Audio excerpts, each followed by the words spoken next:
distance nerding. Hey, what's up, everybody? How's everybody doing tonight? It's your boy, Young Phil. Again, I mentioned a second ago, Graveyard is running a little bit late, running a little behind, so he'll be here. But with that being said, ladies and gentlemen, let's jump right into this. I'm very excited. Of course, before we start the show, got to talk about keeping the lights on, keeping everything going. Ladies and gentlemen, the show is brought to you by the good folks over at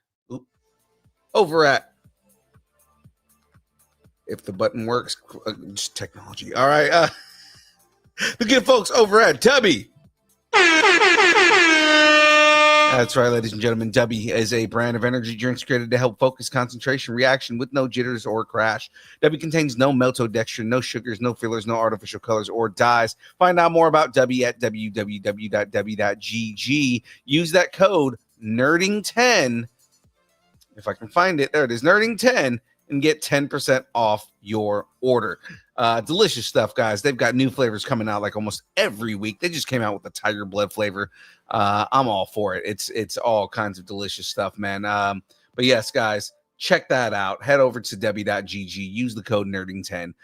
Get 10% off your order. Now, if you want to try some in person, make your way over to Weekend Blender here in Sacramento, California, or over at Citrus Heights, the Sunrise Mall.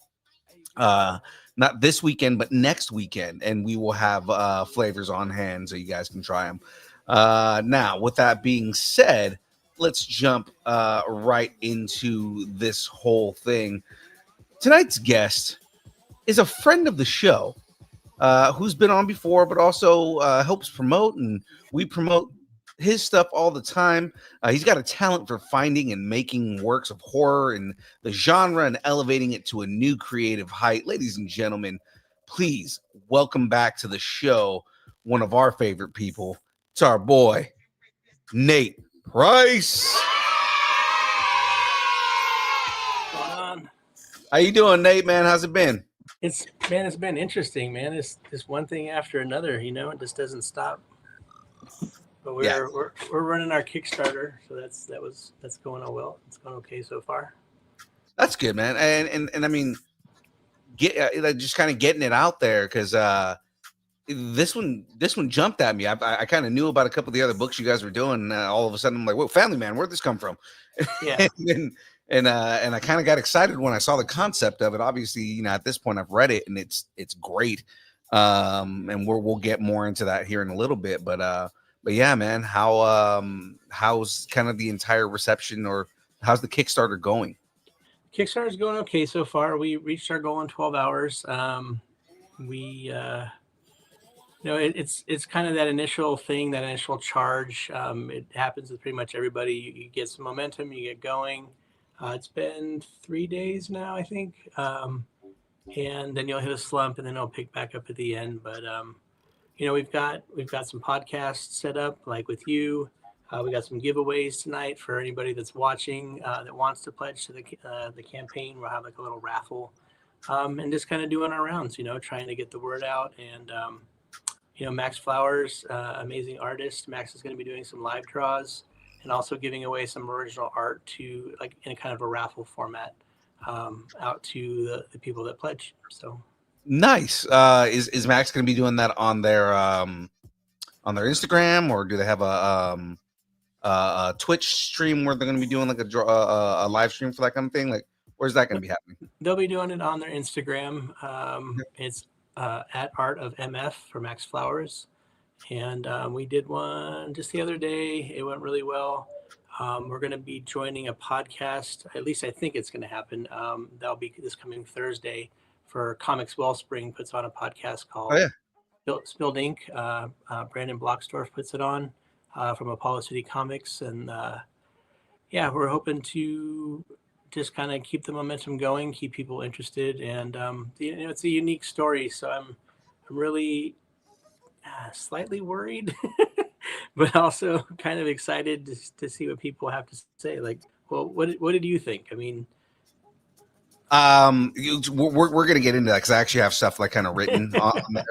all right. 'Cause, I mean, I enjoyed it. And there's some things I kind of want to bring up. And obviously, my overall kind of review is it is because I don't want to use the same words that I use with like any other book. You know, I mean, it's good. Like it really is good. It's the story dynamic and the way that the story is written. Like my mind immediately goes to, man, I want to read this script and see kind of what the descriptors were going to Max, because Max's interpretation of what happened, like what goes on, or interpretation of however the script was written, comes out really well on the page. And again, I'm not going to jump super into it because I have a question about it. So let's go into this. Before we jump into the questions, again, we usually have our getting to know you questions and everything like that. So I've got something different since the last time you've been on. If a movie was made based on your life, who would you want to play you and why? Oh man. Wow. Movie based on my life. Who would I want to play me? Brandon Fraser. Brendan Fraser. That's a solid choice. I really like his comeback story. Mm-hmm. Yeah, I mean, the guy was done wrong, was ousted from the industry, and came back and won an Oscar. And it's kind of is it Swan Song is the right thing? Yeah. And he's just a great actor. I mean, like, you always give these crazy questions I have to come up with on the spot, but he just sticks out because I haven't seen The Whale, which I intend to watch. But just it was that Darren Aronofsky that did The Whale. Yeah, it's an Aronofsky film. Just the concept. I feel like so many stories are stale, and like how can things come out fresh and new? And that whole concept was just kind of it caught me when I read it, and then for him to win the Oscar for it, and it was cool. So, anyways, long story short. No worries. His comeback story has been great, man. Because I first noticed him because he was playing Robot Man on Doom Patrol. Yeah. And it was like, oh man, that's Brendan Fraser. He's back because he's been gone for a while, and it was that. And then when he came back and did The Whale, it was like, oh man, yeah, no, he's killing it. Yeah.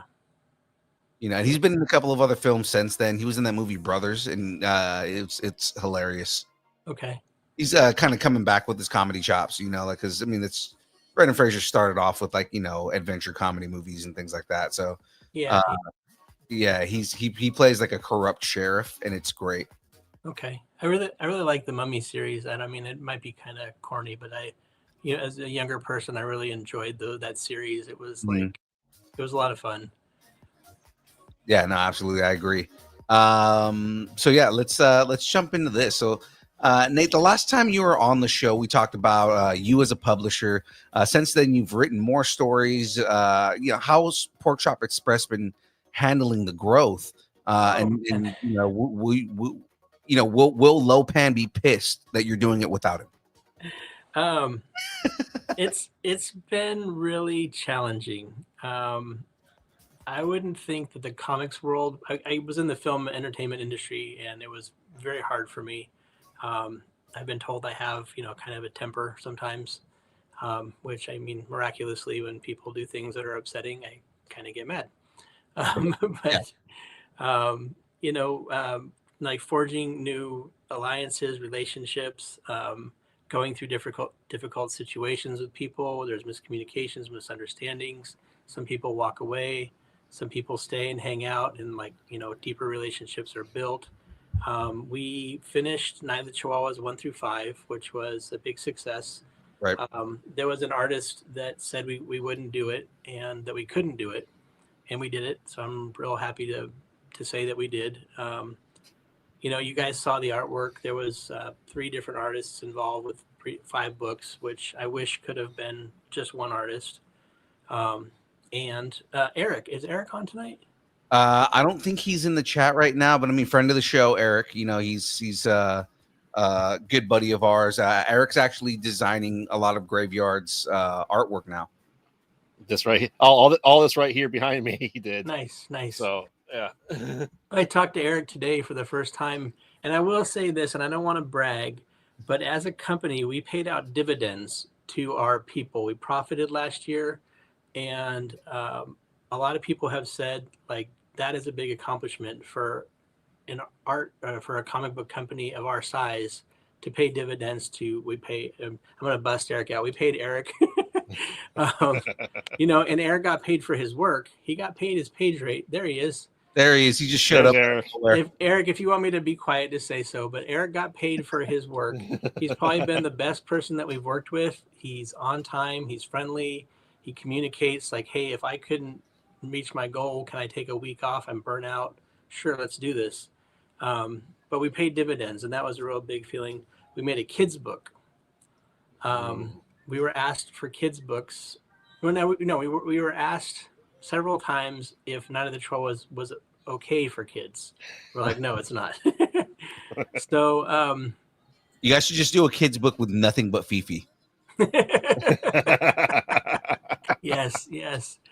Right, just Fifi's like the adventures of Fifi, and like just have Fifi just like being a good dog but to zombies.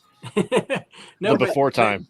So in the story, if you guys remember Coco, yeah, the good dog, Coco, it's a prequel. It's when Coco was a puppy. Oh, and okay. Coco has this like ability to see specters and protects the young girl who's also Erica in the story. Nice. But we made our trade paperback. I think that's it as far as books made. The trade paperback came out fantastic. Have an artist named Jeff Monk. Okay. Who did the artwork for that. I can't. Yeah. He's a Spawn style artist, or he wants to be a Spawn artist, from what I know. But where did Phil a lot go? of people we know want to be Spawn artists? Yeah. But I think this guy actually has a pretty good chance. He met, I believe, I know he met with Thomas Healy, who's the editor-in-chief for Spawn. And also, I believe he got to meet with Todd McFarlane briefly, and Todd complimented his work quite a bit and said the only reason I wouldn't hire you right now, and he gave like an ABC, and I told Jeff to go work on it. And Jeff's he's at Monk Illustration is his thing. But so I have to tell you a little story. You're asking about. I didn't see what that is. Oh, James. Yeah, it's James. So I have to. You guys will either love this or hate this. So we went to El Paso Comic-Con, and the El Paso baseball team is the El Paso Chihuahuas. And I thought, this is an amazing opportunity to cross market. So I contacted them, and we got in touch with their marketing. Somebody from, so I'll just say, I cannot speak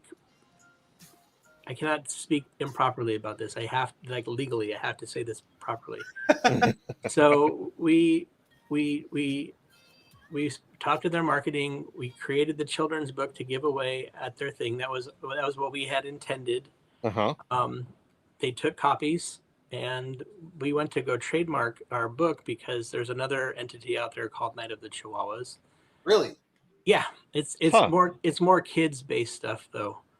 And and then our trademark was blocked by like lawyers from the Major League Baseball. And I don't want to get myself in trouble, but the thing is it was like very challenging. It's been like a year of this, and a lot of stress, and I had the best intentions, and it's a learning experience. I mean, all of this stuff is right, but a lot of the comics industry people I see are like, hey bro, it's all good, we're gonna do this, we're gonna do that. We're trying to run it like a business, and it's very difficult. I see the comics industry like struggling in some ways. A lot of change happening. CGC, Diamond, and we want to be a part of that change in a positive way. And there's a lot of people. lesser known comics, Apollo City Comics, Cosmic Lion. We don't know them too well, but they're just doing positive things for the community. It's really cool to see. And getting the opportunity to work with people has kind of blossomed and opened up, but it's hard to do business because really at the end of the day, I've got to pay taxes from the business. It's not like, hey bro, cool, let's do, it's like there's real things. We have an accountant. That's how we know how to pay dividends.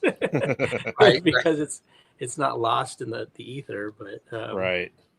I mean, for Pork Chop, it has been building relationships, and there's been a lot of hard things. And I just, if anybody's watching, I want to say thanks to those that have stuck through it. Anybody that I'm currently butting heads with, I hope we can work it out. And if not, I totally understand. Like, I get it. I don't know. Should I roll over or should I butt heads? I don't know what the best is. Right. Considering you deal with Chihuahuas, I mean, you just bite them in the ankle, it's fine. Yeah. But that's awesome. Phil can attest. I've gone to a couple of cons in the past couple of months, and I have 5 QR codes I have with me at all times. I have my show, I have Distance Nerding, I have Kyber Cave, Night of Chihuahuas is on there too.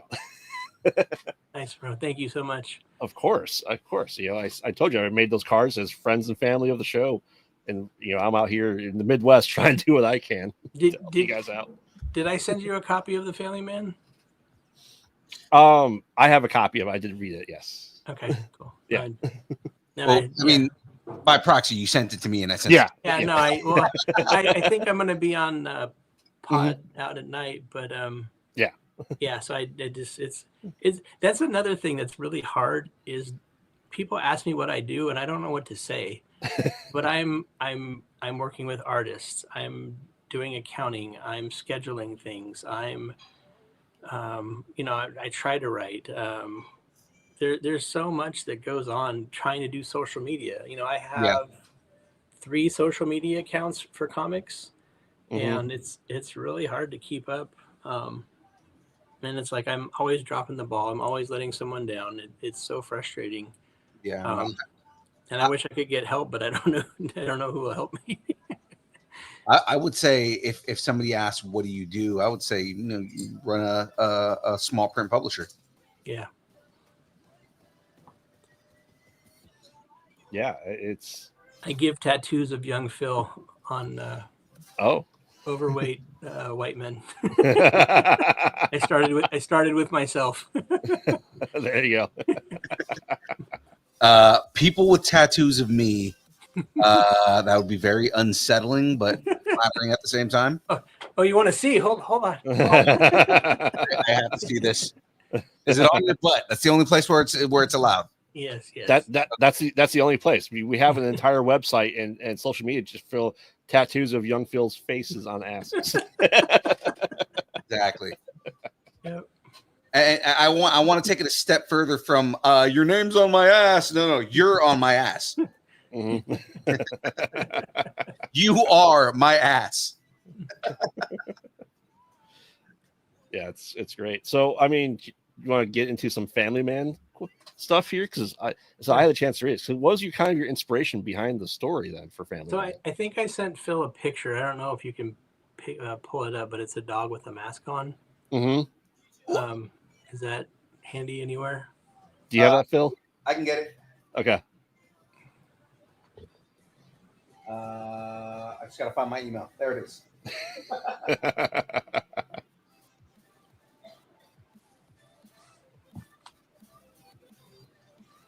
Oh, you gotta be kidding me. I had the email open and then my email decided to shift and now it's gone. All right, give me a second. Let me find it again. That's what happens when you use Macs. I'll say part of this is there's an artist out here named Craig Rasmussen, and Craig had a book that he put out, and part of it of the crowdfunding was like a mentoring thing. Okay. So I bought the book and then the mentoring, and we became friends anyways. But he spent some time mentoring me, and we talked about Night of the Chihuahuas and how it was very dialogue heavy in some of the panels. You know, like it's crowded, and that's David's story. That's how he wrote it. I love Night of the Chihuahuas, and I felt like, wow, this could be really cool. So Craig showed me. Is it Jean Girard? Goes by Mobius. It's a French artist. Okay. And the storytelling is very simple, but man, it's amazing. You feel like you can breathe in the panels. It's just so well done.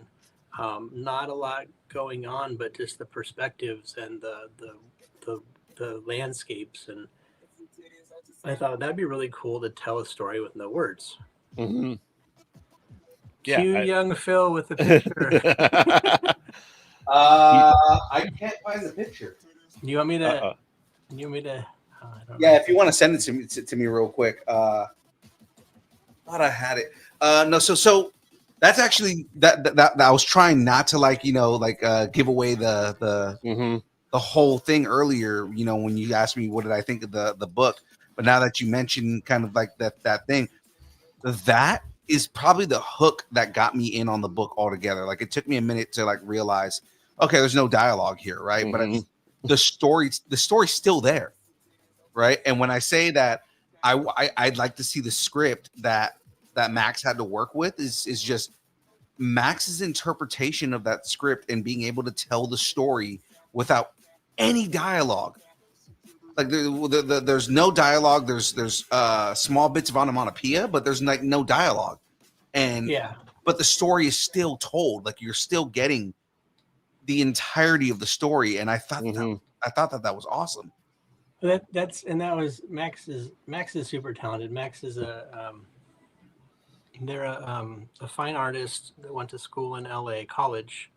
Right. And Max can do so many styles. I mean, they had gone for a certain style after a certain artist with this, and it was all pencils and digital color, which I love the look of it. It looks oxidized to me. Yeah, those were the other two things. I felt like there was the oxidation, but then also the color printing on it was very archy.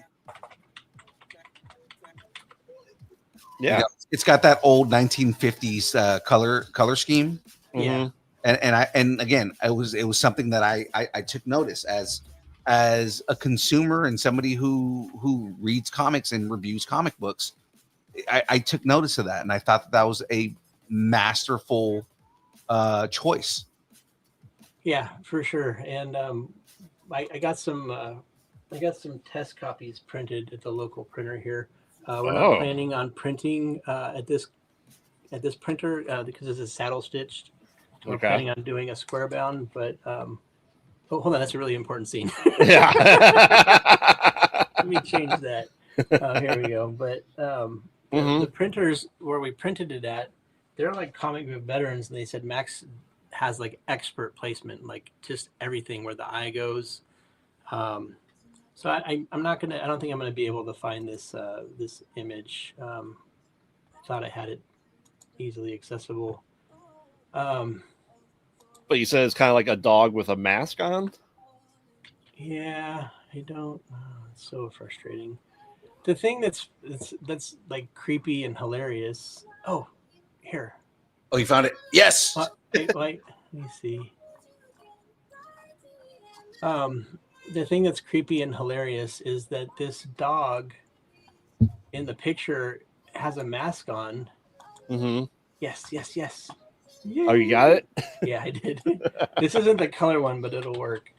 The dog has a mask on it. Actually, hold on, I'll just wait. I'm like trying to hurry and do this.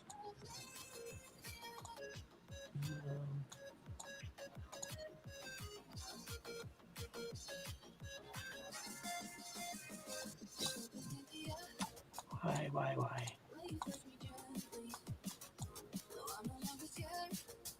All right.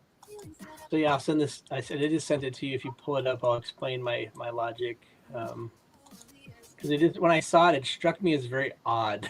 It's like if I saw that, I would be horrified. Did you send to Phil? Yeah, just inserting. Okay. Okay.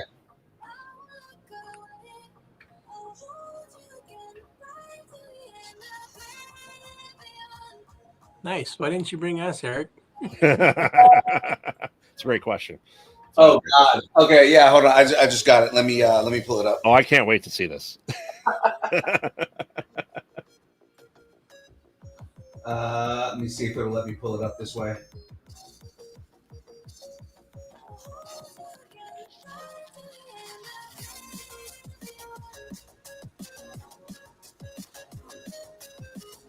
There it goes. All right.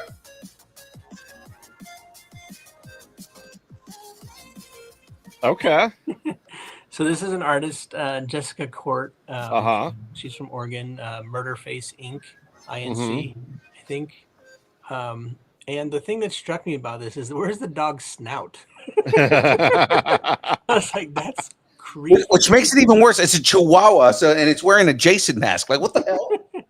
But the thing is, I was like, okay, in my mind, I'm like, well, where's this dog's family?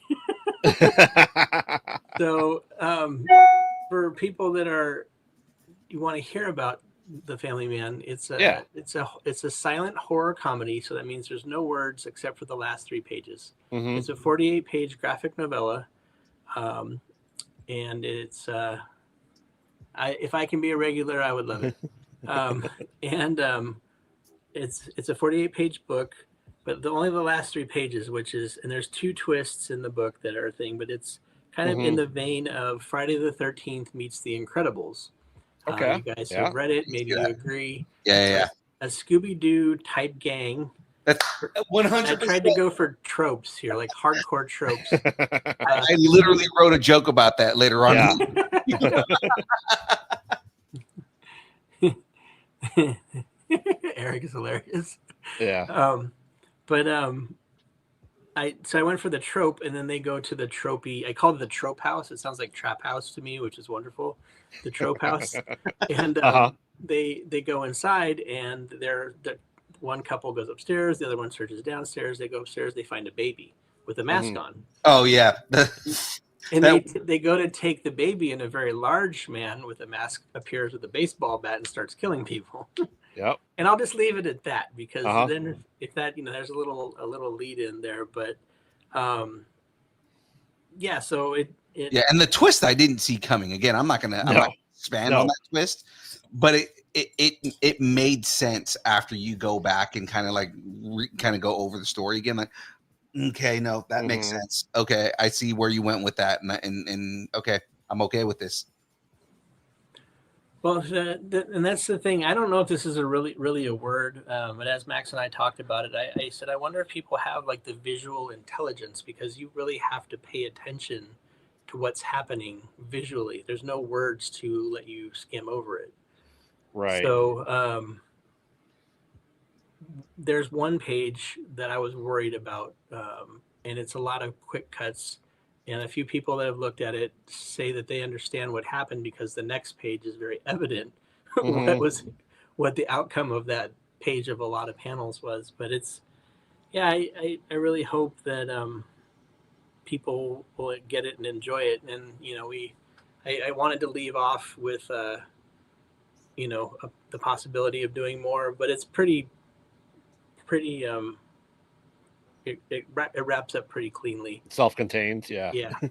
The character you introduce at the end definitely gives it.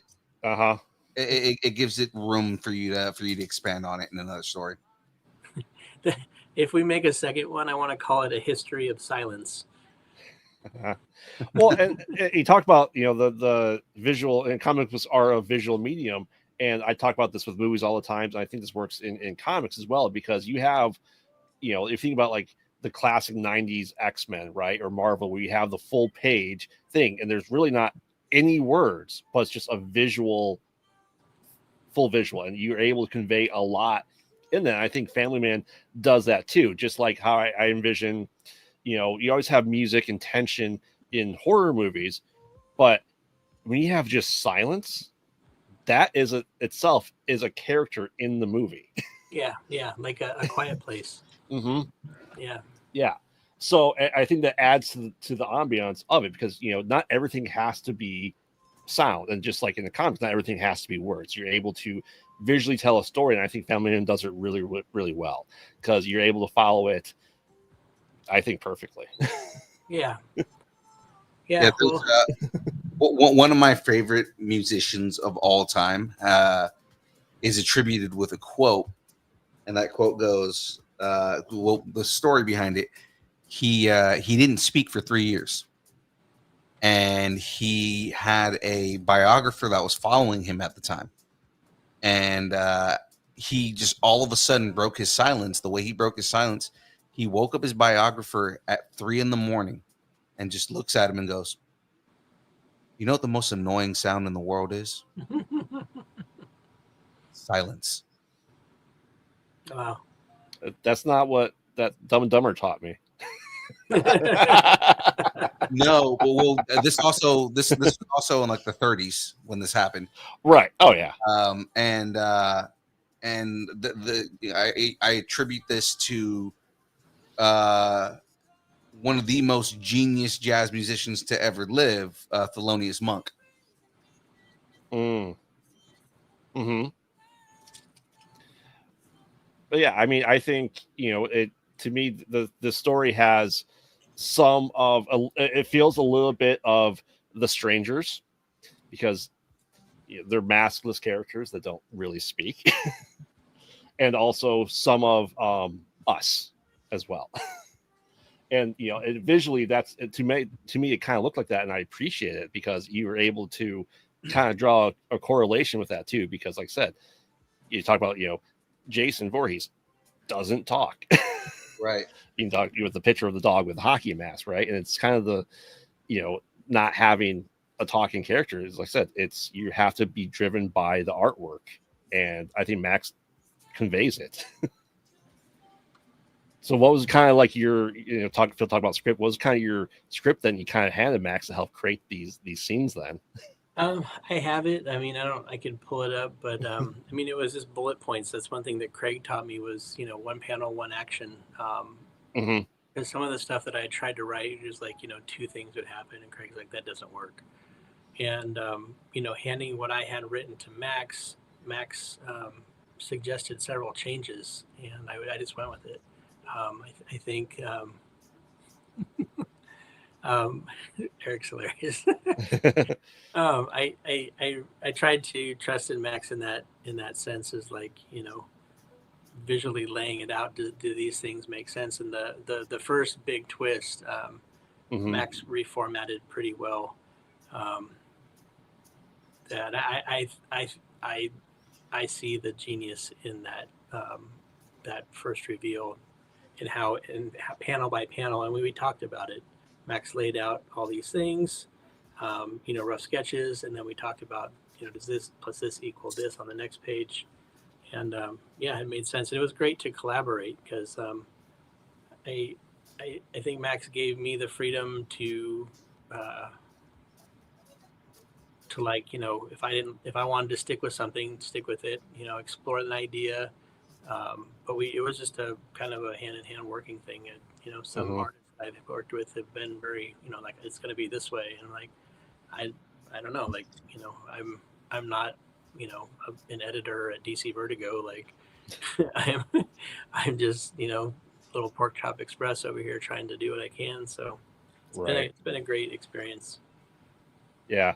No, you know, I always ask this, as you know, gore factor in this without getting anything spoilery. You know, did you ever think that you needed to go less with any gore you had in the comic, or Less more, with any gore? or more even? No, I never really had a thought about it. I mean, it's I think the thing is, once you get into it, it should be fun. It's, you know, Mm-hmm. the Right. beginning's a little spooky, so it's like if it's over the top and gory, then that's cool, you know. But And I never felt like it was overly excessively gory. You know, No. it never felt like that at all. I mean, Yeah. you know, I would never say that. So. It did feel fun. Like more than anything, it felt fun.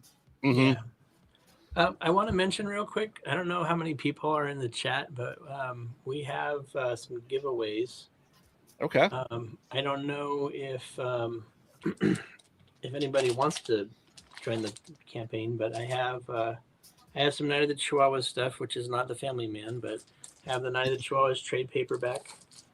These are not all going at the same time. Night of the Chihuahuas Jaws version. I love that one. I have that. Oh yeah, cover. I love that cover. Night of the Chihuahuas, Seven C's, like letter C. Ooh, I don't have that one, but I like that one. Signed version. That was done by Leon LeClaire out in I forget where he's at. He's a great guy. And then a metal cover for Ghost Biter. It was supposed to be like Ghost Rider, but it's my silly ideas. But it's a metal cover. Mm-hmm. So I don't know if we want to do any giveaways, like if in the next 10 minutes, if whoever if 3 people pledge, we'll raffle it off. I don't know if you guys want to do anything like that, but Yeah. actually, I want Eric to buy everything with that big check he got in the mail. Eric. So guys, if you hear that, anybody who's in the chat right now, if you want to head over to okay, put it in the chat. I can't. I'm not signed in. Graveyard, can I tell you the Yeah. I was gonna say, if you put it in the private chat, we'll copy it. Okay. Yeah. If anybody wants to head over to the Kickstarter and support, we'd love it. And you can also win something from Night of the Chihuahuas. Awesome. And again, me and Graveyard 100% endorse anything from Night of the Chihuahuas. Oh yeah. Let me put that here. I'm still holding out, man. I believe that it can be a movie or a TV show or whatever. Well, I hope it does, man, because it's so good. Yeah. Now, do you see it as like a limited series? Because you said it's pretty much self-contained right now. Do you see it like the Castlevania, like animated, or even like the Spawn couple episodes they did as like the movies? For Night of the Chihuahuas or Family Man? Both. I think we're working on Night of the Chihuahuas 2. Okay. Chihuahuas from Hell. And this is the same artist, Jeff Monk, that did the cover. He's doing the interiors for issue 1, and I should have sent them, but they are. Can you pull up Instagram? Yeah. I could show you a couple of things, but we're closing in on finishing that. So David has they're written as movies. So Night of the Chihuahuas, one was one movie, 2 will be another 5 20-page issues, yeah, and then there'll be a 3rd one.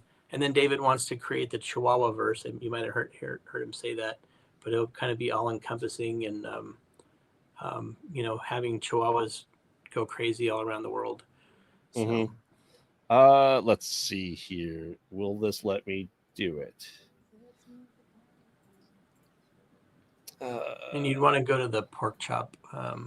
Not that one. That's the the main cover for Night of the Chihuahuas 2, and it's an Alien homage. Yeah. I see it. I love it. Oh yeah. Chihuahuas from Hell. It's still fun when we still get laughs out of people. You talk to them at Comic-Cons, and they're just they dig it. They're into it, and people tell you their stories about their dogs. Or we have a friend. Their Chihuahua horror stories. yeah. Oh, and we have a friend named Scott Lassie, who's a comedian and Instagram influencer up in Seattle, and his popularity keeps going up. He's over 100,000 followers. But he sent us a picture to post of his Chihuahuas like attacking him, like for fun. And I thought, like, and he bought a shirt from us, and he went on stage doing stand-up comedy and wore our shirt, and then sent us a picture. And I was like, cool. That's super cool, So I made him a sketch cover. Austin, yes, they were. That's why they're. I don't know if you guys have ever had Austin Ackert on, but he's a great guy, and he made a cover, and we sent it up to Scott, and that week he lost one of the dogs, and he was like so happy and thankful, and he actually hung a couple, like a poster and a couple comics of ours on his wall, and then sent us a picture of that too. It's just cool to connect with people through art. I love that part of it. So Yeah, yeah, it's it's great. Like I said, I was able to go to Ohio Comic Con last month, and it's amazing to see at a horror con how many comic creators are there now too. Yeah. There's probably 6 independent comic creators, and this is a small con for Yeah. horror people, and it's just like, wow, it's you guys are right there. Yeah. Yeah. Thank you. Yeah. Thank you, Sandra, for pledging. Yeah.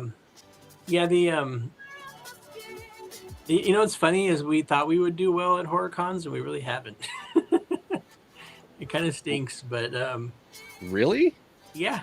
Huh. It's weird. We've been to, I want to say, 5 to 7 horror cons, and only one was actually really worth it. Really? You spend a whole weekend somewhere, and it's so weird because you never know going to a con what's going to happen. But Right. yeah, I mean, from what I've seen, you guys usually do good at LA Comic Con when we see you. So yeah, we just got accepted into WonderCon, and they well. Never mind. We can't go. I don't want to say the whole story. It was really bad, like what happened, and it was frustrating. And I even had somebody that was going to sponsor us for the table, and it just went all sideways. So, but we, the economy is weird right now. We're used to doing decent shows every time. No, we haven't been to Sinister Creature Con. That actually might be good. Yeah, we 'cause I have been think- to SatCon though. Yeah. So I think Sinister Creature Con is in June, if I'm not mistaken. Sandra, I know you guys talked about it. I may be filming a movie at that point in time, so I don't know. Nice, nice. You're making movies? oh yeah, What up with Chihuahuas though? We are very low budget horror movies. It's all good. I would want to do you guys as comic right. Yeah. And this seems like we went to a show in San Diego. Mm-hmm. We've been to a few different shows recently and aren't making hardly anything. And it's we're hoping that things turn around, with the economy, and we're not even sure that's it. Maybe people are just tired of Chihuahuas. Who knows? But these goddamn Chihuahuas. I mean, clearly you're gonna have to do, Chihuahuas on a plane at some point. yeah. That's a movie I would pay top dollar to see. Motherfucking Chihuahuas on this motherfucking plane. We 100% need Sam Jackson in that movie. Well, it would have to be a sequel to it, so it'd have to be like Chihuahuas on a train. Yeah. Chihuahuas on a train. Yeah, the sequel to Snakes on a Plane. These motherfucking Chihuahuas on these motherfucking train. Oh man. But cons have been weird. Like I said, the economy is weird right now too. Phil can attest to that for me. The economy is shit. We all know. Yeah, it broke me for a bit. But I'm surprised though at horror cons, because I feel like anything that's horror related does well at a con that I've always seen. Yeah, I don't know. Maybe we're in that middle ground. We're like too playful, but like, some horror aspect. So I don't know. It's I've been trying to find the secret sauce to making the comics thing work, and right. Honestly, the more I go on, it doesn't really feel like anybody's got it really figured out. We're just all doing our best, and what I'll tell you, the secret sauce that I seem to be seeing for a lot of people is, so I did Days of the Dead in Chicago in November. Yeah. And Terrifier cast was there. And so I'm like, a lot of people had Art the Clown merch that they made themselves. So something I've been thinking about when I, get money again and have marketing and stuff like that is I want to do like Jason takes whatever city a con's at. And I think that'd do really, really well. So if I do Jason takes Chicago, Jason takes Indianapolis, people will do that. So you kind of look at like a con and like what the kind of like, at least the bigger ones, there's kind of like a theme, if you will, of like, like the one in June, I'm not gonna be able to go anymore, is a Friday the 13th reunion, essentially. Oh wow. So you can almost think about something like that, and then do like variant art covers of, Night of the Chihuahuas with a Jason hockey mask or whatever the theme kind of is for that show. Yeah. Yeah. Variant covers are hard. We've done Right. several. And some of them sell, some of them don't. We did a Dias de los Muertos one. We did a May the 4th one. And they're kind of hit and miss. And then everybody has different styles that they like. I mean, that Aliens cover, there's one guy who like, the book's not even out, and he contacted me and he's like, can I buy the original artwork? And I was like, okay, like cool, shipped it off to him. And then there's books that we have that we've printed, and they don't sell that much. So it's, I don't know. I mean, there's so much to business that I guess I don't understand. I mean, my wife is getting her MBA right now, and she's like critiquing everything that I'm doing. It's really, really helpful, but also really annoying. Well, you're shit at this. Right. You're not doing that right. I'm like, oh man. She's just like, well, you're dog shit at this. Okay. Pretty much. Wait. So you're saying my wife could only say stuff like that to me when she has an MBA? All right. 100%. 100%. That is what we're saying. Okay. I'll let her know. Yes. You probably won't see him on the show ever again. But I mean, we just got graveyard murdered. Exactly. But yeah, I mean, at least you guys are you guys doing well at the more comic themed stuff, more Comic Cons then? We have been, and we're coming into doing some bigger shows. We're going to El Paso again, which is going to be interesting. I want to kind of see how that goes, because that was our second best weekend ever. We sold out of everything. We kept one copy of examples. And we started back ordering stuff. I forget what we gave. We gave some kind of discount or something. Or we covered shipping and gave a discount, but we still, had, I don't know how many back orders. But it was very, those are the things that help you to keep going. We have El Paso. I'm coming to Boise, and I hope that's going to go okay, because I'm doing it solo. We'll see how that goes. Are you doing Gem State? Yeah. Oh, we'll see you there. Yeah, hopefully we can help support each other. Yeah, we're hosting over there, so we're going to be doing all the interviews and everything. Doing shows solo is hard for me health wise, but and then we're doing Phoenix Fan Fusion, and we're doing I don't know if I told you guys, I started doing panels and panels on mental health. Okay. So I saw those. What's that? I saw that when I was kind of like gathering research and whatnot. I was like, I always go through your guys' pages and everything like that, kind of like, okay, well, what's going on? What's, partly like, what's a good picture to use for a promo and stuff like that. And I saw that stuff. I saw like some of the cross promotions in the posts of you doing mental health panels. Yeah. So should we do a raffle? It's been about 10 minutes, right? Yeah. See how many people signed up here. I'm going to need, it's just one, Sandra. I'm going to need an address for her, but maybe we should just let her pick. Sandra. She said she wants the Jaws one. She wanted the Jaws one. Okay, then we've got that. I need your address and your credit card number. And your mother's maiden name, but Sandra, this is for you, so we will ship this to you. Thank you for pledging. So say Wonk, you got to pledge and you'll get some free stuff. Yeah. But so we got Phoenix. We're doing the panels, but that's all we really have on the table for this year. We have some smaller ones that we're doing. ASCAF, which is a great comic arts festival, local, really fun. Just for artists, not like celebrities and stuff. But we're trying to can she can just give it to Phil. She knows Phil. Okay, cool.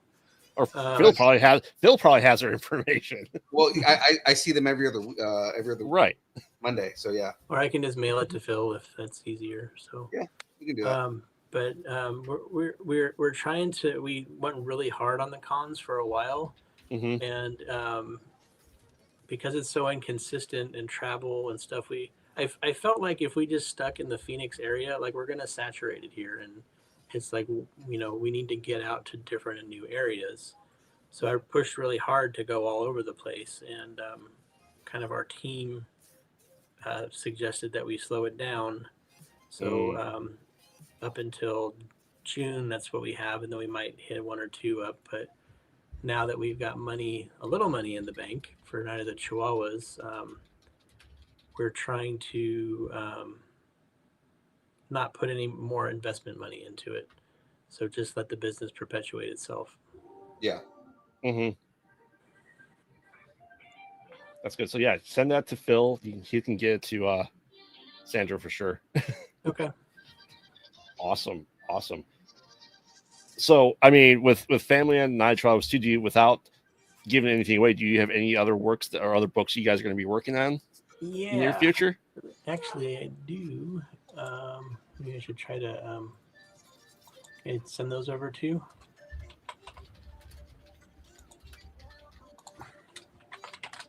Yeah, should have been ready. I'm sorry.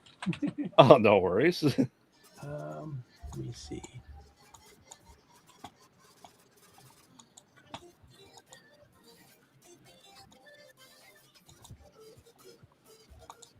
There's one.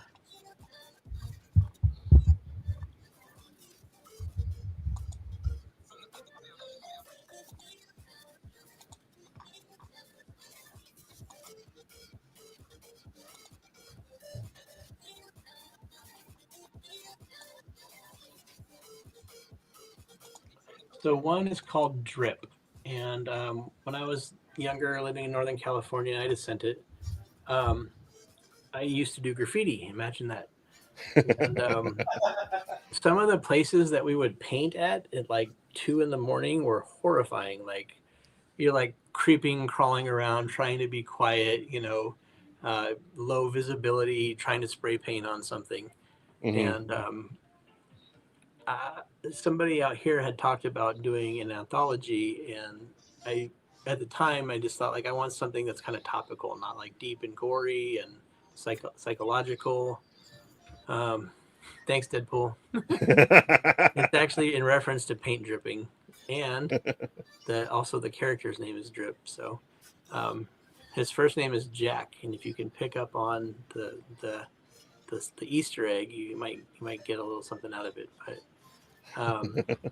so this crew goes painting at night, and the arrival crew shows up, and they confront them, and one of the first crew members dies accidentally, and he comes back to haunt. I guess is the Okay. best way to put it. And I will say this: the way that he kills people is he puts them into murals. He pushes them into murals, and then they cry blood. So it's like their likeness is stuck in the art, and then Okay. their eyes drip blood. So this is with an artist named Brandon DePillis out of Minnesota. I love the tagline he came up with: "Art is life, death is a masterpiece." Um, I don't know how many pages we're in, but um, yeah, I'm really hoping this one gets done. I'm learning as we go down the path that everything in writing is really important. Um, Everybody has the best intentions, but when something's misunderstood, it causes a lot of trouble. Hmm. Yeah, and I will admit that I do get frustrated. But so that's Drip, and then the other one's called Of Thunder. I couldn't find the cover, but I just Phil, are you going to show the other one too? Oh, did you send me another one? It was in the same email, I think. Okay. Oh yeah, right there. Okay, hold on.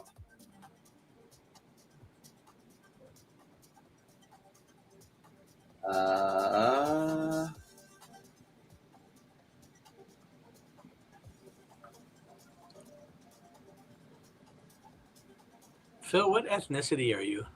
I am full-blooded Nicaraguan. Okay. All right. I'm white. Did it show up? Did the other page show up? It didn't come up on the screen. No, because I didn't add it. There you go. Oh, you can't really see too. Can you scroll up? So this is called Of Thunder. It takes place in Kauai, and my godfather's daughter is Hawaiian, and she lives out there. And I was toying around with the idea of a young girl who's overweight finding Thor's hammer, but she's found worthy, and then blending. I forget there's a word for it. Hold on a second. Syncretism is the blending of two religions that takes place in storytelling. So the North mythology with the Hawaiian mythology gets mixed up here. Mm-hmm. This is an artist named Carl Bourne out of Tucson. Is at Rat Race Comics. And if you scroll down a little bit, you can see how like detailed, like crazy detailed. Yeah. And yeah, I'm excited for this one. This is a 48-page book, and it's very action heavy, but it goes into this thing of this young girl finding it, and all of a sudden all this power is thrust upon her, and the government's after her, and I mean some typical stuff, but I just thought it would be fun to play with this idea of a young girl. And I feel like people are going to be offended, you know, like I'm Norse and you shouldn't do that. And nothing against them. I don't want to get in trouble. People are going to be mad, but people are going to hate no matter what, right? At some extent. But it hopefully this doesn't come across weird, but it's kind of a coming of age story, and it will take place over multiple books, but it's not so much about her. She's going to be fighting aliens, talking to the government about her beliefs and aloha. Mm-hmm. And, but really it's about growing up and trying to make sense of the world. And my cousin's helping me write it, but she's like, why do you want to like do it about a girl? Like, you're not a girl and you're not Hawaiian. That's why I hired you. But yeah, man, it's an idea. You're here to fix that, okay? It's an idea. I mean, it's an idea that I love, and it's going to go into a lot of interesting areas. But the first book, once again, I think, I'll say when you guys get to check it out, you'll be kind of enthralled, learning about some of the copyright things of like, Thor is public domain, but Marvel Thor has very specific attributes that you should not touch upon. Right. So like the spinning of the hammer, I believe, is a Marvel thing. Mm-hmm. So when I made her travel, I had to, her name is Kalani. I had to figure out a way to do this without touching on these things. And even her hammer it's a Norse hammer. And when she picks it up, it becomes a fusion of Norse and Hawaiian. Oh, that's dope. I like that. And that was actually Carl. When I give somebody something, I want them like read it and be like, draw it, just draw this right here. Like don't ask any questions. Right. And Carl's had a lot of questions, and it's been so cool because it's really made me think about like what I'm doing. And in the beginning of the book, Odin and the goddess of the sea meet in a diner, and they have this like light conversation about Kalani. Mm-hmm. Then it's like, okay, I'm starting to write backstory, and I actually started working with a writing coach, and Killer Hair. You guys remember Killer Hair? Yeah. I remember Killer Hair. I think Killer Hair was the book you were working on last time you came on the show. Yeah. I shelved it because I felt like it could be better in the structure, and then I started working with a writing coach, and it's really hard. But I think the thing is like I'm saying about Of Thunder is like creating backstory and like making things relevant, and why does ABC happen? Mm-hmm. So I'm really a lot happier with Killer Hair than I was before. I think I got like 2 more changes, and I might just create it and not beat myself up so much to be perfect, because I feel like in art sometimes people can be like so like it has to be perfect, and then they don't put anything out. Right. Mhm. It's like I started writing a story called Suffering, and it's like misery meets Ricochet. Okay. And it got really weird. It's honestly probably the darkest thing I've ever written. Like, it gets really dark. But it's, yeah, I mean, I'm sorry, I wanted to throw a plug in there for that too. Oh, But of course. You she should already know, man. You are allowed to throw any plugs you want on this show. Mhm. and then you should buy Dubby, and Dubby should sponsor me. I want 48 kilos of Dubby sent to my house. Anyways, yeah, the coaching has been really helpful, and yeah, I just enjoy creating, and like, going back to the business thing. It's hard. Mhm. It's really hard to, it seems like everybody just wants to get along until the numbers hit, and it's like, oh, it should just be fair, or, whatever. And unless you have it in writing, it's not clear. Did you guys hear about that with The Walking Dead? I don't think so. Yeah, I didn't know about that. The original comic book series, that they made it, and I think they didn't have anything in writing, Mm. Oh wow. and it got picked up, and it, like, everybody was mad at each other. And it's like, if you don't agree with what I say, like, let's negotiate. Like, let's figure it out, instead of like turning heel and being like snobby about it, and like, I don't like what you said, like, let's figure out how to make it work. Right. But once you get into something and you're already doing it, it's really hard to solidify things. Mhm. So sorry, my ranting. But Oh, yeah, no worries. I want to just, I would love to write and have somebody else publish me. Like, here's $100, Nate. Like, good job. We want to But hook you up with 10-ton press.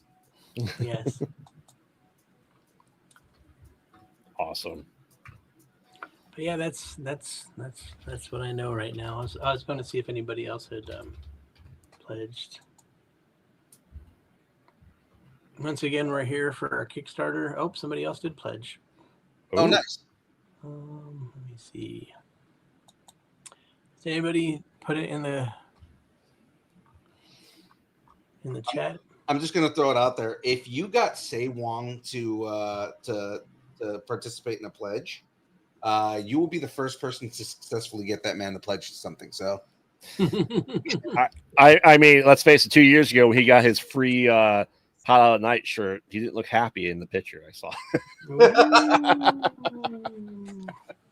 I mean, Say Wong does have one of the original shirts that I made, that I handmade too. Nice. I also have one of those shirts. You do. Yeah. Awesome. Well, we're gonna start getting into the wrap-up questions here. Oh, and of course I dropped the piece. Doing what now? Says Say Wong. Say Wong's complaint is always like, yeah, but I have to pay money, so no, I don't want to do that. You want me to pledge? Like, oh, come on, Say Wong.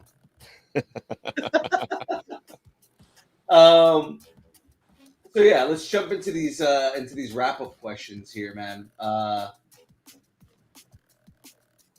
It's really more so like, has anything changed, right? Like, as far as any advice that you want to give anybody, because you've learned, and I know we mentioned this earlier, you've learned a lot, kind of jumping back into this and kind of your evolution, right? Like that you've grown a lot since the last time you've been on the show. Yeah. So it's probably more like what we want to ask around this is more, what advice, now that you've grown, would you have for anybody trying to either get in the industry or that wants to kind of pursue, comics?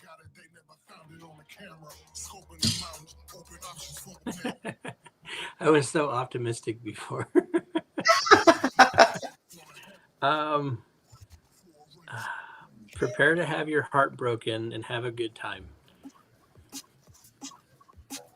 Yeah. I mean that if you love it, like I'm not even like the biggest comic book fan. There are people out there that can be like, in Daredevil 68, he picked up a Jolly Rancher from the ground and it was green, and like people blow me away. I don't understand how they do it. I read very slowly.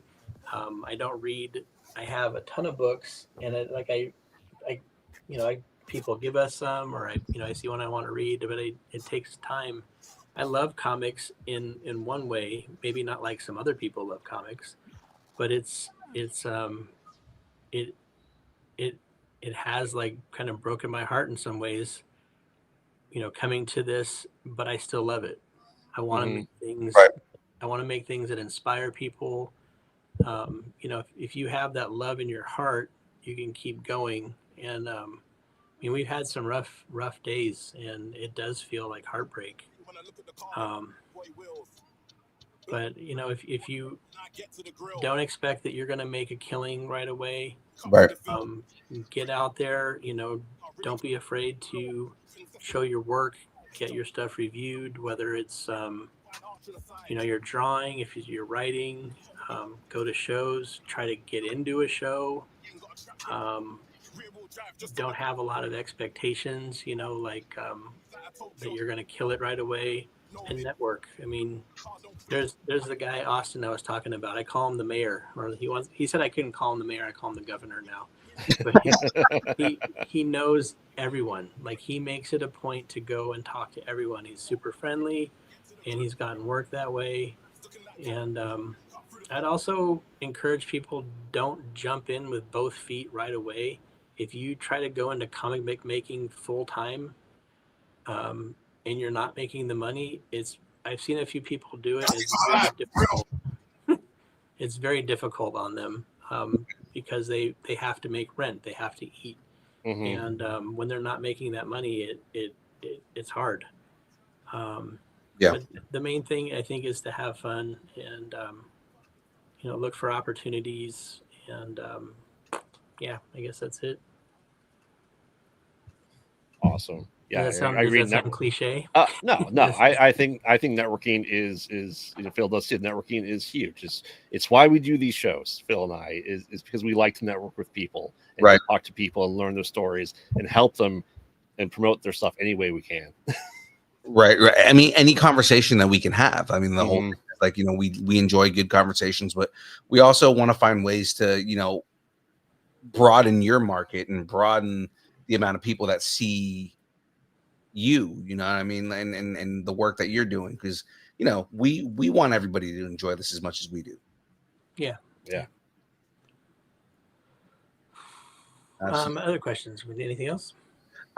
So what do you guys have next? Like what's next for you? What you I know you mentioned you guys are going back to Texas, but like what immediate shows do you guys have coming up? So March 22nd, we have the Arizona Comic Arts Festival Mhm. in Phoenix. We have another show called Verde Valley, which is in northern Arizona. Then El Paso. Then Free Comic Book Day. Um, did you guys meet Josh? He was at SatCon with Eric. I probably didn't. I don't think I was at SatCon. Okay. Well, there might be one up by you guys. Then Gem State Comic Con, Phoenix Fan Fusion, and then we got invited to LA Comic Con, but David doesn't like going there anymore. Really? Hmm. I think it's just it's doing these shows out of town is hard. Like he has to go to work on Monday. Hmm. Yeah, And yeah. it's I mean, I don't know if you guys have the same thing, but it's I did a show in Tucson. David couldn't go, and I had to go down for a day by myself on Friday. David did Saturday, and I went back on Sunday, and it's taxing. I mean, so Hmm. going to LA is close. It's a 6-hour drive, but it's also like a 6-hour drive.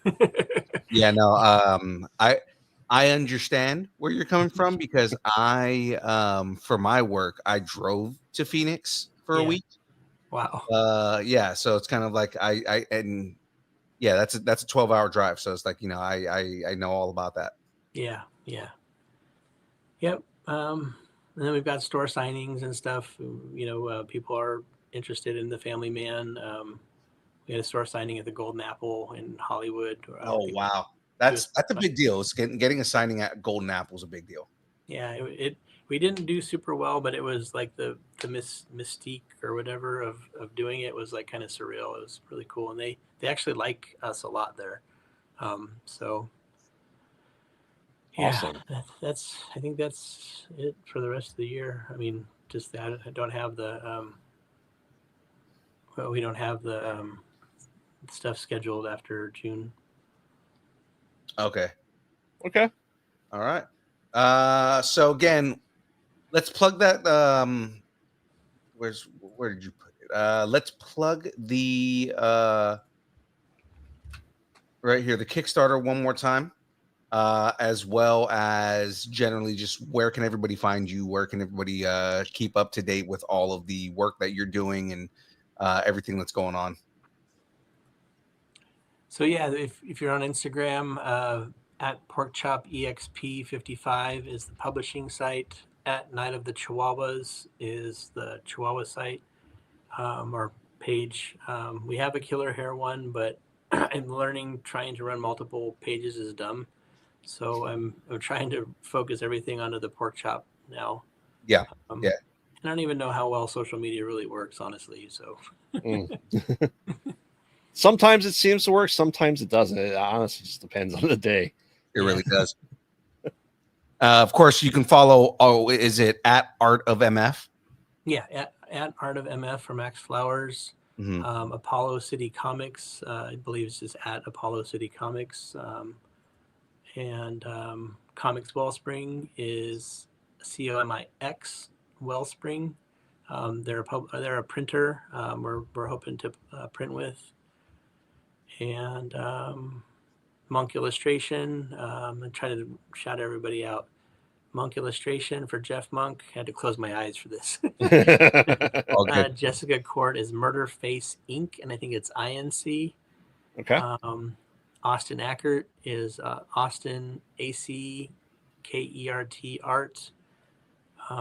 Carl Bourne is Rat Race Comics, and Brandon DePillis.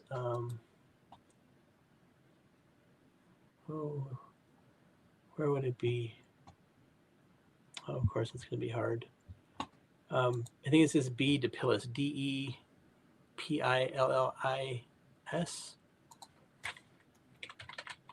And he's doing drip. Yeah, B DePillis. And these are all indie creators. Please give your support to the indie community. Mm-hmm. As I like to say, support big indie. That's not me, but putting the dependent in independent. Looks like Brandon DePillis has two. He's got B DePillis and Cannonball Presents. Oh yeah, that's his other book that he did. Yeah. But yeah, you can see the drip one, and he just did a book called The Early Bird. I always mess this up. He has a book called Autolice or Autolice, and it's fantastic. I love that book. There's a couple books that I've read that like just stand out. There's an artist named Ian Cinco in New York that we really want to work with, and he has a book called Neon Spring. I picked it up and I read the whole thing. Like I was just enthralled with it. He said he's apolitical, but there's a very political theme going on. Mm-hmm. He said he just wrote, but it is a glorious comic book. Yeah, I mean some of these are just great. These indie creators out there, I think we all need to give more love to. Absolutely. And that's kind of where we've gone with this show is trying to give as much love as possible to indie creators. Yeah. For sure. Yep. Right well, on. all right. Well, thank you for coming on the show here tonight, Nate. Yes, Nate. Giving us your time. We appreciate you giving us that precious time. Yeah. And Thanks so talking much. about Family Man again, guys. It's called Family Man, The Family Man. Mhm. Go and pledge your support. Go and pick it up. It is a great book if you're into horror, horror comics, or just horror in general. Very stalky. I love the way the story goes. Again, it is a purely visual story, and it's very well executed. So, guys, go out and get that. Again, my ratings are high. Mhm. And since I'm right here, and can I get a copy of this show later? Yeah. The link that I sent you, the YouTube link, is the copy of the show itself. Did you want me to send you like an actual File so I can file? put some clips up on our. Yeah. Not a problem. I'll download it and I'll shoot it to you. Thank you so much, guys. I'll see Thank you, you Nate. in a week or All so, right, Grave. Yep, absolutely. All right, man. You have a good night. Bye, guys. All right, bye. Well, with that being said, there we go. Graveyard, give us your pluggable, sir. Yes, I am Graveyard, co-host of the Mostly Pod Out Night Mostly podcast. Oh, wait a minute. Sorry. They mostly Pod. at night. Mostly. There you go. Follow us on social media, Pod Out Night. Make sure to check out while I'm unemployed my gaming streams during the day. I did Donkey Kong 64 today. That game is awful, absolutely awful. I was in the middle of doing an installation, and I turned it on, and I was like, oh man, when I saw you were playing Donkey Kong, I was like, oh man, I gotta open this up, but I couldn't open it up because I was. Yeah, shout out to 8-Bit Torrent for redeeming that essentially from Twitch. So follow us on Twitch at Graveyard Pod Out Night, and make sure to check out Conversations Void every Wednesday at 9 p.m. Central. And check out, if you haven't listened from last night, the new episode of the new French Extremity podcast we did for the Mostly Pod Out Night. I had a lot of fun doing it. I'm watching and gritting my teeth through the next 3. I'm actually interested. I actually listened to the episode earlier today. I'm actually interested in watching the last movie that you guys watched. The last movie. The Frontiers? Yeah, Frontiers. Yeah. It blew my mind on how good it was. It really, really did. Yeah. I'm actually like, of the 3 movies, like the first one was like, I don't know, it's a little weird. I don't know how much I want to see that one. The second one, that was a little weird. Yeah. I don't know. Like, just kind of, it's one thing when it's one thing when it's a horror movie in general, and you just have this weird out there concept. It's another thing where it's not just a concept of a movie, but the writing is good. Yeah. And it seems like that last movie just seems like, for the weirdness that's in that movie, it's also got a decent story to it. Mm-hmm. So yeah, I got a little personal on the podcast with the first one too. Oh yeah. Again, it was really weird. I was cringing. Like I said, the gore's not bad in the slightest. It's more just the things she does. Yeah. And then again, there's kind of like the weird, like, sentient. I'm not going to go too far into it, but you know what I mean. So, guys, go listen to the episode. Really, seriously, go listen to the episode. I jumped in on your plugs here, man. Go. Oh, I said that's it. And like I said, and Retro Alcove is back at Kyber Cave because Monday is March 10th, also known as Mario Day. So Mario Day. There's a surprise on Retro Alcove already recorded, edited, and scheduled out as well. So, did you do a speed run of Mario 3? No. I'm not that good. Dude, some of those speed runs for Mario 3 are ridiculous. Yeah.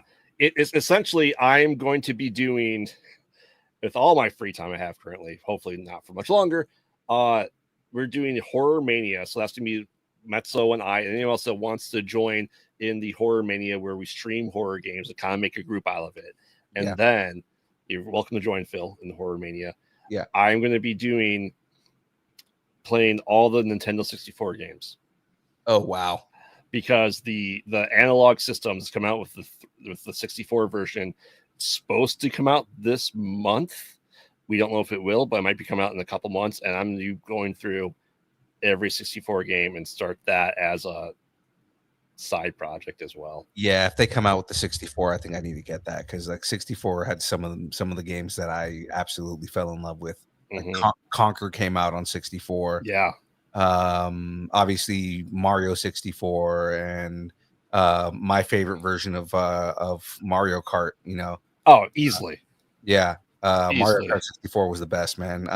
As much as you hate on Donkey Kong 64, I did actually play that recently, and yeah, it's the controlling is terrible, but I remember hours of playing that game. The only other game that I kind of like have really good memories of was Super Star Wars, but that was on the Super NES though. So yeah.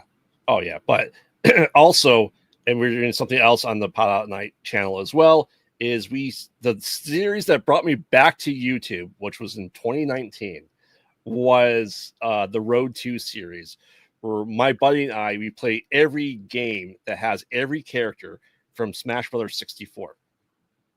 Ooh, it's 110 games. We have played and recorded all 110, and I'm releasing those on the Road 2 series every Friday on our channel as well. On Friday.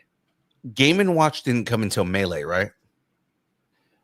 Correct. How the Game & Watch Man did not. That's what I'm saying. Like Game & Watch Man. Correct. The reason I bring that up is because you technically can't play Game & Watch on a console.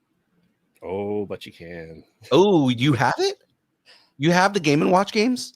Yeah, I have legit versions of Game & Watch. That's crazy. I have the Mario. I have the Zelda. I even have the remakes they did of it. But the Raspberry Pi is a great thing, and Donkey Kong is on Game & Watch. There's 3 of them. We do it. And spoiler, we do Virtual Boy, and you will need 3 glasses to watch. Oh my God, Virtual Boy, the tint of red on everything. Yes, you do need the 3 glasses to watch those episodes because I'm able to emulate the 3D and put it on YouTube. Yeah, my buddy had one of those. He got the Virtual Boy, and we were just like, this is terrible. Oh, it's right behind my green screen. Yeah, we immediately went back to playing Game Boy. All right, so ladies and gentlemen, you know who I am. I'm your boy, Young Phil, Distance Nerding, all the places, everywhere. Of course, if you want to connect with us, you can connect with us on all the social media spots, the Instagrams, the Facebooks, the Twitter, I guess for now. It's not X. Twitch, TikTok, Threads, YouTube, Discord, and Blue Sky, MySpace, Vine, GeoCities, Friendster, Second Life, AIM, Farmers Only, Christian Mingle, OnlyFans. It's only pictures of Aaron Watson's feet and Mandels the beard, John Mez's glasses, sitting on a table, judging you for not buying all the merch and everything she will do for money, which are some pretty outlandish things. And of course, ladies and gentlemen, if you would like us to break up with your boyfriend, girlfriend, significant other, pet, schoolyard bully, annoying neighbor, or just tell us how much you enjoy us, hate us, or wish the internet would consume us completely and spit us out at the feet of a Hawaiian Thor. I love the concept of that. That sounds so good. You can send us an email at dist. Make sure to tune in after this because we're going to be doing a watch party of Black Widow. I was just about to mention that, and you beat me to it, so I'm happy for that. If you guys are still here with us, again, remember, check out the announcements board on Instagram, the Discord, or where else do I do those announcements? Oh, of course, the Facebook messenger groups that we have. Be on the lookout there. I'm gonna once I get everything set up, I'm gonna post the links there so that way you guys can all join in and we can watch this movie together. Oh, that's right. Insnerding@AOL.com, and we will read your emails live on air. So yes, ladies and gentlemen, that is it from us. Tune in next time, and remember, keep nerding together. It's time for the dance party. So ladies and gentlemen, let's get this going.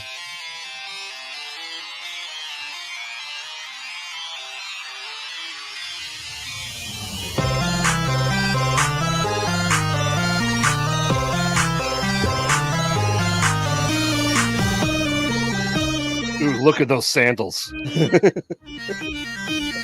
Shaking that little Funko butt. Distance Nerding.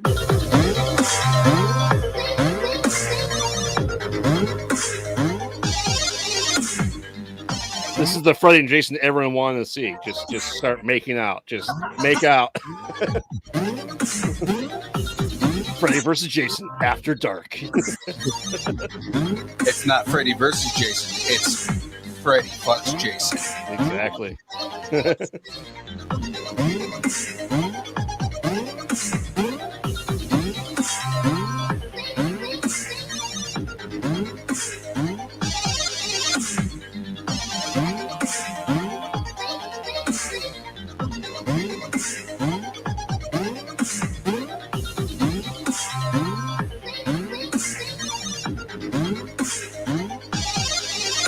Make sure to join in, see who will survive Black Widow, and we'll discuss afterwards who's not making it out. Thunderbolts alive. We'll see everybody in like 20 minutes. Bye.